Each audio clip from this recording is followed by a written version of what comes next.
north of Phoenix, where the suburbs give way to open desert. There is a community called New River. It is not a town you would find by accident.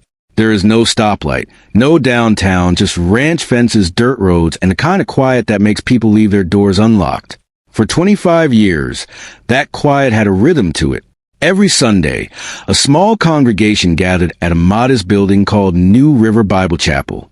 And at the front of that room, week after week, stood the same man, a 76-year-old Navy veteran, welder, and hot rod enthusiast. The congregation simply called Pastor Bill. On April 28, 2025, Pastor Bill didn't answer his phone. He didn't show up where he was expected. And when two members of his own congregation drove out to check on him, they found something that would shatter the peace of this small community and eventually expose a plot that stretched far beyond one man's front door. This is the story of how a beloved pastor became the victim of a homicide. It is the story of a month-long manhunt across northern Arizona, and it is the story of what investigators say they uncovered.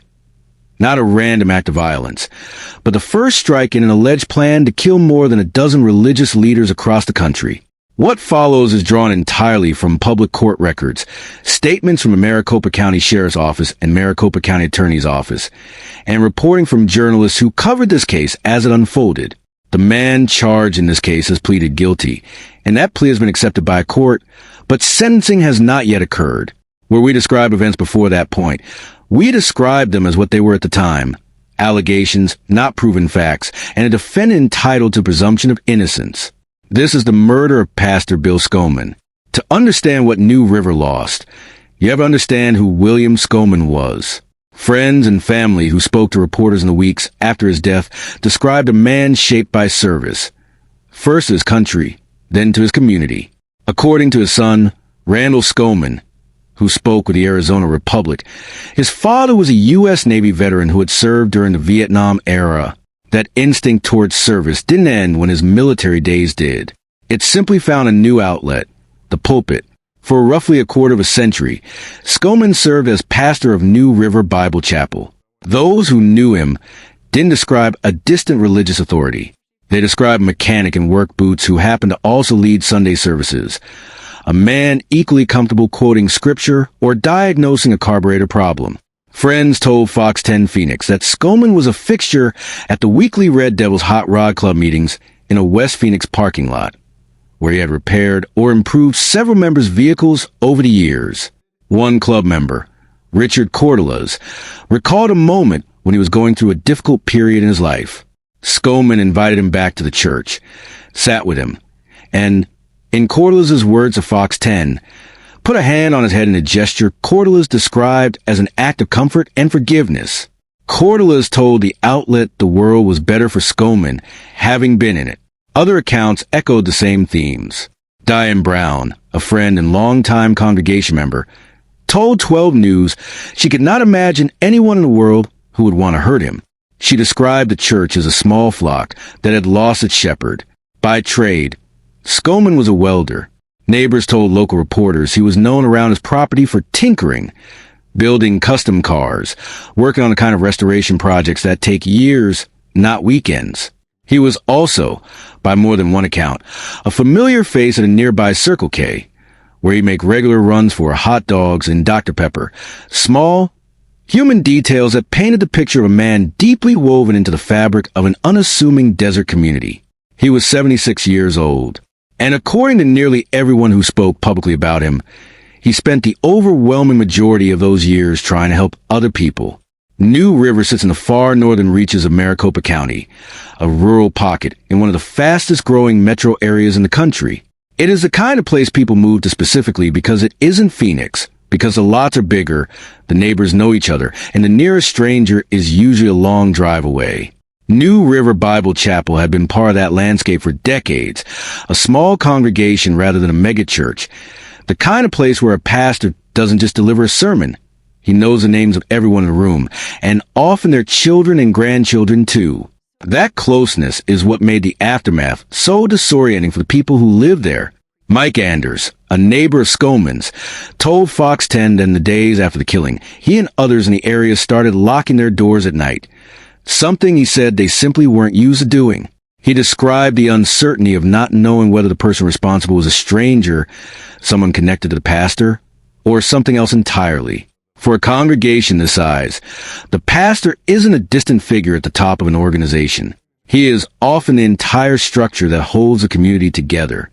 When investigators later described what happened to Schonemann as having unique, specific circumstances, according to Maricopa County Sheriff's Office statements reported by Fox 10, that phrase did little to answer the question everyone in New River was asking. How could something like this happen here? It's against that backdrop, a tight-knit, low-crime, rural community built around trust, that the event of April 28, 2025, had to be understood. Monday, April 28, 2025, it was about a week after Easter, a Sunday that had, by all appearances, passed like any other at New River Bible Chapel. When Pastor Bill failed to check in and could not be reached, concern spread quickly through a congregation that was used to hearing from him regularly.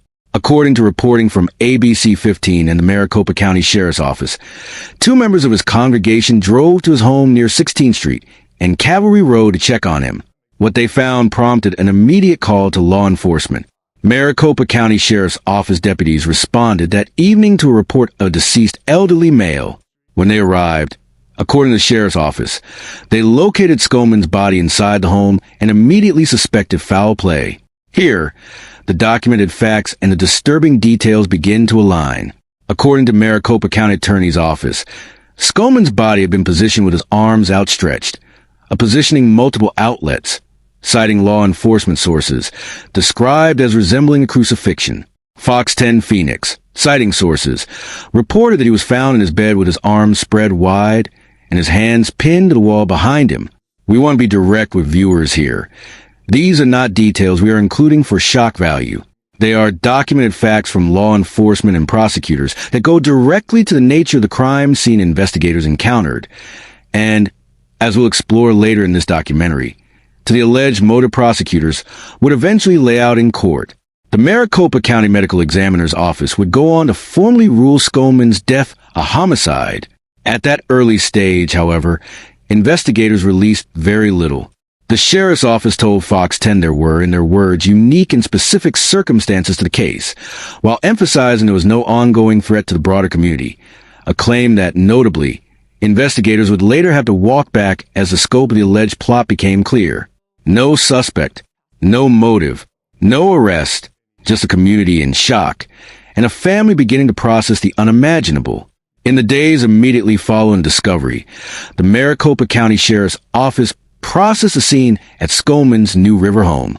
As is standard in a homicide investigation, detectives worked to document the scene, collect physical evidence, and canvass the area for anyone who might have seen or heard something out of the ordinary. Publicly, investigators said very little. For nearly a month, the case sat with almost no forward movement visible to the outside world. No named suspect, no described motive, no answers for a family or a congregation desperate for them. That silence was not unusual for an active homicide investigation, but it took a visible toll on the community.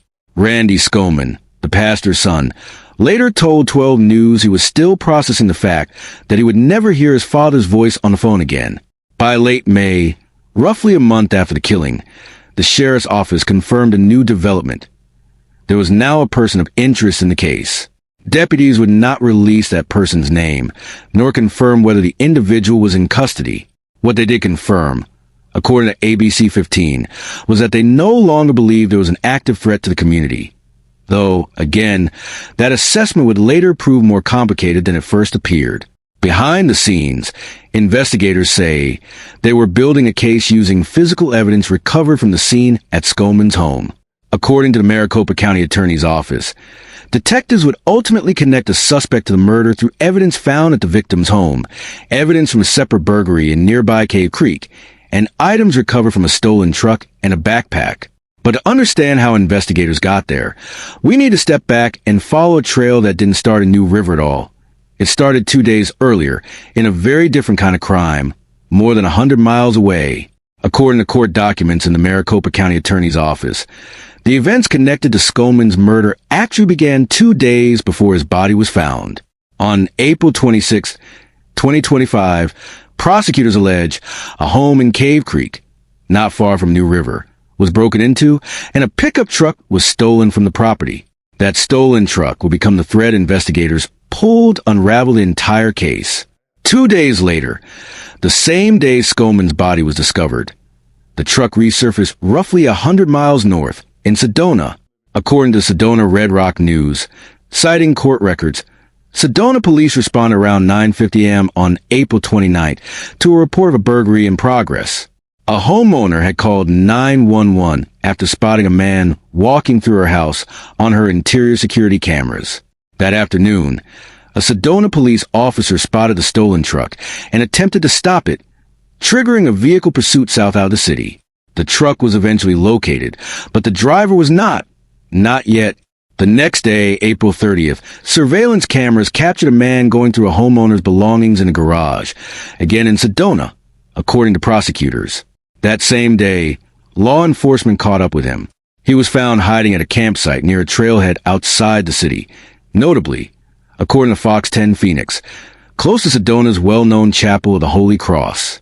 The man taken into custody was identified by investigators as 51-year-old Adam Christopher Sheaf. At the time of his arrest, he was booked on charges connected to the Sedona break-ins and the stolen vehicle, not, initially, in connection with Schonemann's murder. It was only as Maricopa County detectives began comparing notes with their counterparts in Coconino County that the picture started to change. According to the Maricopa County Attorney's Office, items recovered from the stolen truck and from a backpack in Sheaf's possession, combined with evidence collected from both the Cave Creek burglary and the crime scene at Schonemann's home, allowed detectives to connect him to the pastor's death. Before we continue, if you're enjoying this documentary and appreciate carefully researched stories that separate facts from speculation, consider subscribing to the channel. We cover real investigations, criminal cases, and the stories behind the headlines with accuracy and respect.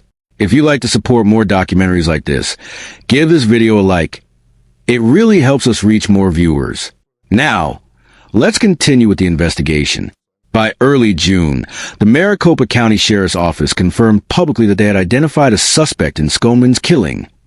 Though for several more days, they declined to release his name, noting only that he was already in the custody of another law enforcement agency on unrelated charges. Statement required by editorial policy. At every stage of this investigation described so far, Adam Sheaf was a suspect and later a defendant. Under the law, a criminal charge is an accusation. A defendant is presumed innocent unless and until proven guilty in court. A principle that remained legally true even as this case moved toward the stage we'll describe next. On July 18, 2025, Maricopa County Attorney Rachel Mitchell announced that a grand jury had formally indicted Adam Sheaf in connection with Schonemann's death. The indictment detailed 6 felony counts. 1 count of first-degree murder, a Class 1 felony. 3 count of attempted first-degree murder, Class 2 felonies, and 2 burglary counts tied to the Cave Creek and Sedona incidents. According to the Maricopa County Attorney's Office, prosecutors allege that Schonemann's death was not an isolated act, but part of a larger plan, one in which Sheaf intended to kill 14 Christian religious leaders across the country. The 3 attempted murder counts, legal analysts told AZFamily, stemmed directly from that broader alleged plot, not from any attack that was completed. It's worth pausing on what that legally means. Criminal defense attorney Russ Richelsoff, who was not affiliated with the case, explained to AZFamily that an attempted murder charge does not require that a victim was harmed, only that specific legal elements of an attempt were met. In other words, prosecutors were alleging Sheaf took steps toward carrying out further attacks, even though, as far as public reporting indicates, no other killings occurred. This is also the point in the case where public reporting becomes unusually complicated, because the defendant himself began speaking publicly, before his case had gone anywhere near a trial. In June 2025, while jailed in Coconino County on the unrelated Sedona charges, Sheaf gave on-camera interviews to 2 different television outlets, AZFamily's True Crime Arizona team and Fox 10 Phoenix. In those interviews, which both outlets aired in part, Sheaf described committing the killing. According to the family, he told correspondent Brianna Whitney, "I drove from there to Bill's house, like 2 in the morning on a Sunday night, and I executed him." He went on, according to multiple outlets, to describe positioning Schonemann's body and placing a crown of thorns on his head. He told reporters his motive was religious, that he believed Christian pastors and priests were misleading people through their teaching of the New Testament, and that killing Schonemann was meant to be the first of many attacks on Christian leaders around the country. We want to be careful here, because this is a place where documentaries can blur an important legal line. A defendant's statement to reporters, even a detailed on-camera one, is not the same thing as a legal conviction. It is evidence prosecutors may use, and defense attorneys can and do challenge how, when and why such statements were made. As one attorney not connected to the case put to AZFamily, describing the general principle at play, people in mental distress do sometimes confess to crimes they did not commit, which is exactly why the legal system requires more than a statement alone before it will accept a guilty plea. And in fact, that is almost exactly what happened next. When Schief was formally arraigned on July 25, 2025, his attorney entered a plea of not guilty on his behalf, despite his public statements. Legal experts explained this wasn't unusual. Judges do not accept guilty pleas in arraignment, regardless of what a defendant has said outside the courtroom. It exists to protect the integrity of the process on both sides.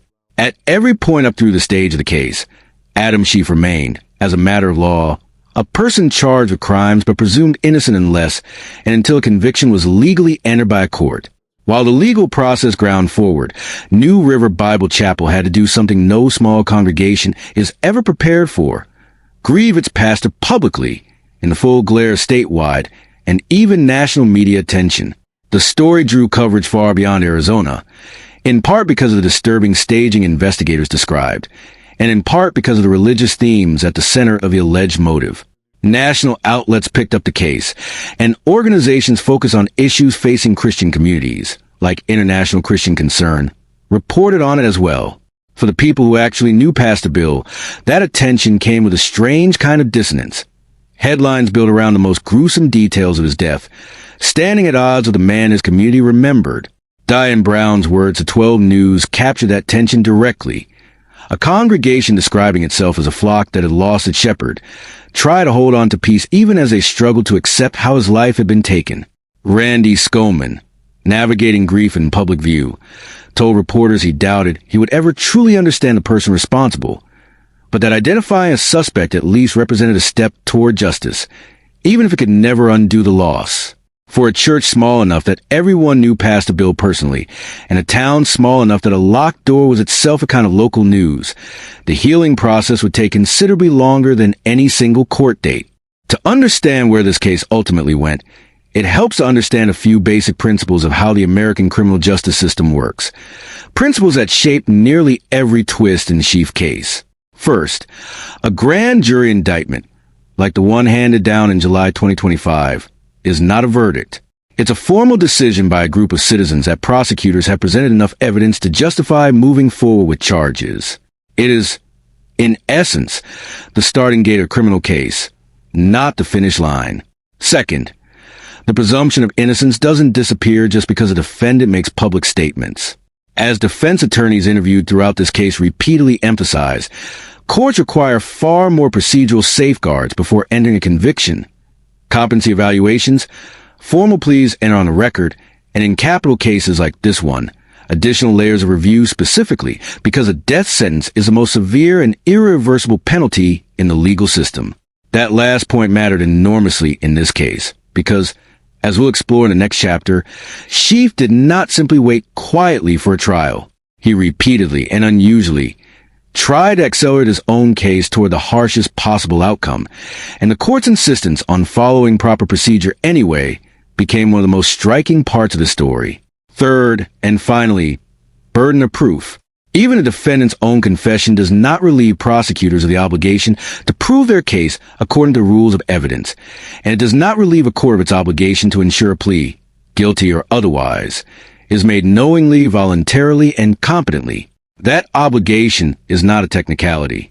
It's the mechanism that protects the integrity of every conviction, including ones where a defendant wants to plead guilty immediately.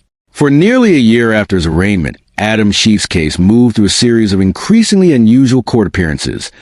Unusual specifically because of how insistently the defendant, representing himself, pushed to plead guilty and be sentenced to death.